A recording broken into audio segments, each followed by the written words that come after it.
ನಿಮ್ಮೆಲ್ಲರೂ ಕೂಡ ಅಭಿನಂದನೆಗಳು. ಕರ್ನಾಟಕ ಭವನದ ಇತಿಹಾಸದಲ್ಲಿ ನಮ್ಮ ಸರ್ಕಾರ ನಿಮ್ಮೆಲ್ಲರೂ ಕೂಡ ಒಂದು ಹೊಸ ದೆಹಲಿಯಲ್ಲಿ ಕರ್ನಾಟಕ ಭವನದಲ್ಲಿ ಮಾಧ್ಯಮ ಗೋಷ್ಠಿ ಯಾವಾಗಲೂ ಕೂಡ ಎಲ್ಲ ರಾಜಕಾರಣಿಗಳು ಮತ್ತು ಅಧಿಕಾರಿಗಳು ಮಾಡಲಿಕ್ಕೆ ಒಂದು ಕೊಠಡಿಯ ಉದ್ಘಾಟನೆಯನ್ನ ನಾವು ಕೇಳಿ ಮಾಡಿಸಿದ್ದೀವಿ. ಸೊ ನಿಮ್ಮೆಲ್ಲರೂ ಕೂಡ ಅಭಿನಂದನೆಗಳು. ನಂಬರ್ 1.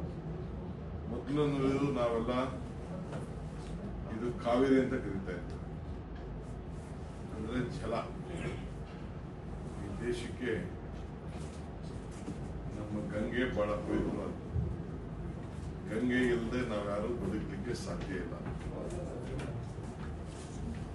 ಬಣ್ಣ ಇಲ್ಲ, ಜಾತಿ ಇಲ್ಲ, ಧರ್ಮ ಇಲ್ಲ ಗಂಗೆಗೆ. ಸೊ ಅದರ ಜವಾಬ್ದಾರಿ ಇವತ್ತು ನಮ್ಮ ಸರ್ಕಾರ ನನಗೆ ವಹಿಸಿದೆ. ನಿನ್ನೆ ನಾನು ಮುಖ್ಯಮಂತ್ರಿಗಳು ಮತ್ತು ನಮ್ಮ ಜಯಚಂದ್ರ ಅವರು ಸ್ಪೆಷಲ್ ರೆಪ್ರೆಸೆಂಟೇಟಿವ್ ನಾವು ಕೇಂದ್ರದ ಸಚಿವರನ್ನ ಭೇಟಿ ಮಾಡಿದ್ದು.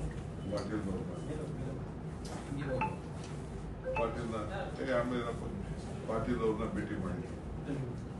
ಅವ್ರ ಜೊತೆಯಲ್ಲಿ ನಮ್ಮ ರಾಜ್ಯಕ್ಕೆ ಸಂಬಂಧಪಟ್ಟಂತ ಮಂತ್ರಿಗಳಾದ ಸೋಮಣ್ಣ ಅವರು ಕೂಡ ಭಾಗವಹಿಸಿದ್ರು.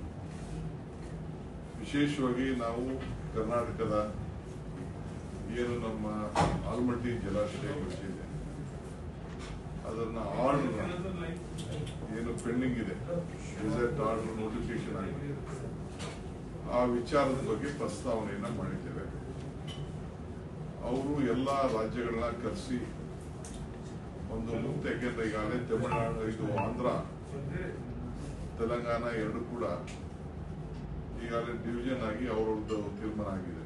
ಸೊ ನಮಗೆ ಮಹಾರಾಷ್ಟ್ರ, ಆಂಧ್ರ, ತೆಲಂಗಾಣ, ಅದಕ್ಕೆ ಯಾರು ಕೃಷ್ಣಾ ವಾಟರ್ಗೆ ಸಂಬಂಧ ಇದ್ದಾರೆ ಅವನ್ನೆಲ್ಲ ಕರೆಸಿ ಒಂದು ಸಭೆ ಮಾಡ್ತೀವಿ ಅಂತ ಹೇಳಿ, ಇನ್ನೊಂದು 15-20 ದಿನದಲ್ಲೇ ಮಾಡ್ತೀವಿ ಅಂತ ಹೇಳಿ ಅಶ್ಯೂರೆನ್ಸ್ ಕೊಟ್ಟಿದ್ದಾರೆ.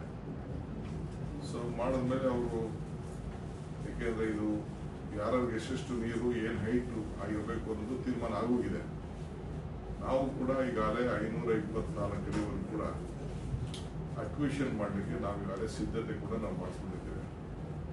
ಸೊ ಕಾಸ್ಟ್ ಆಫ್ ಡ್ಯಾಮ್ ಅಕ್ವಿಷನ್ಸ್ ಬೇರೆ ವರ್ಕ್ಸ್ ಎಲ್ಲ ಜಾಸ್ತಿ ಆಗೋದ್ರಿಂದ ಎಕ್ಸ್ಕಲೇಷನ್ಸ್ ಎಲ್ಲ ಆದಷ್ಟು ಜಲ್ದಿ ಅದನ್ನ ಮುಗಿಸ್ಬೇಕು ಅನ್ನೋದು ನಮ್ಮ ಸರ್ಕಾರದ ಒಂದು ಬದ್ಧತೆ ಇದೆ.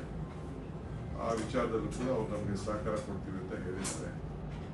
ನಾವು ನ್ಯಾಷನಲ್ ಪ್ರಾಜೆಕ್ಟ್ ಅಂತ ಕೇಳಿದ್ದೇವೆ. ಫಸ್ಟ್ ನೀವು ಅವಾರ್ಡ್ನ ಮಾಡಿ ನೋಟಿಫಿಕೇಶನ್ ಮಾಡಿ ಅಂತ ಒಂದು ನಾವು ರಿಕ್ವೆಸ್ಟ್ ಮಾಡ್ಕೊಂಡಿದ್ದೇವೆ.